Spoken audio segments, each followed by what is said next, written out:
What if the death of one young student didn't just expose a crime but cracked open decades of unresolved anger, silence, and neglect?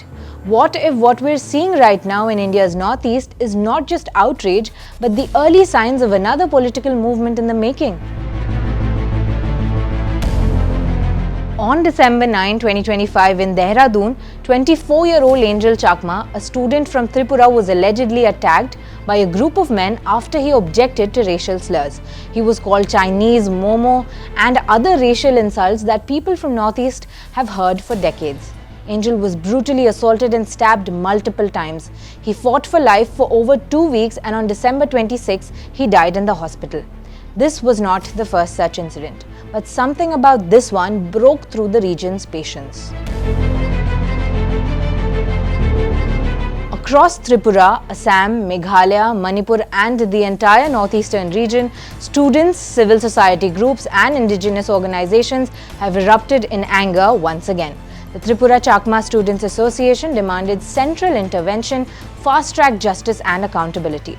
Tripura Chief Minister Manik Saha spoke to Uttarakhand CM Pushkar Singh Dhami, who promised a full investigation, but the reaction did not stop there. Others spoke up too. Meghalaya CM Conrad Sangma publicly said racial violence against Northeast Indians is unacceptable. Union Minister Kiran Rijiju demanded a special policing mechanism for racial crimes against people from the Northeast, similar to the special arrangements in Delhi. And Congress leader Rahul Gandhi went one step further, calling Angel's killing a horrific hate crime and questioning delays in filing the FIR. This wasn't just about one case anymore. This was definitely about identity, safety and dignity.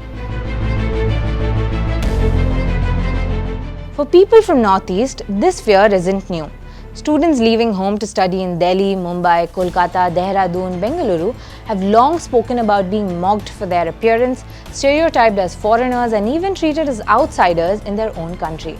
Anjel Chakma's death forced the country to confront a truth the Northeast has known for years, that citizenship on paper does not always mean belonging in reality. The Northeast is already on edge, and this tragedy didn't happen in isolation because the Northeast is already burning with unresolved crisis. Let's rewind. In May 2023, Manipur exploded into ethnic violence between Meitei and Kuki-Zo communities.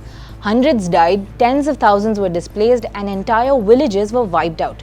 By February 2025, the situation had deteriorated so badly that President's rule was imposed in Manipur. So when Anjel Chakma died in December 2025, people were not only mourning a student, but were also asking how many signals does the region have to send before the rest of India listens. Now here's where things get politically significant. In November 2025, something unprecedented happened. Top regional leaders came together to announce a new political platform called One Northeast. Among them were Meghalaya CM Conrad K. Sangma, Tripura Motha founder Pradyut Bikram Manikya Deb Burma, Nagaland leader Honlumo Kikon and Assam-based leader Daniel Langthasa. The idea was simple but powerful, that there was a need for a collective voice for the Northeast to protect indigenous identity, culture, land and to speak together on national platforms. Not against anyone or any party, they said, but for the people of the region. Opposition leaders also pointed out something crucial, that tribal communities were growing uncomfortable with aggressive centralized politics, cultural imposition and old unresolved issues like illegal migration. Around the same time, Daniel Langthasa, former MAC from Dima Hasao, announced he would form a new People's Party, a party rooted in the 6th schedule, indigenous self-governance and grassroots democracy. He called it a genuine people's voice. Now this matters because the Northeast has seen this before. Is history repeating itself? In the late 1970s and 80s, Assam witnessed massive student-led uprisings. The Assam movement, led by ASU, rose against illegal immigration from Bangladesh.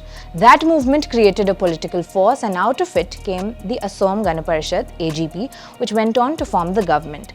The lesson from history has been quite clear. When identity, land and demographic fear combine, the Northeast reorganizes politically. Illegal immigration has long shaped politics in Assam, Tripura and Meghalaya.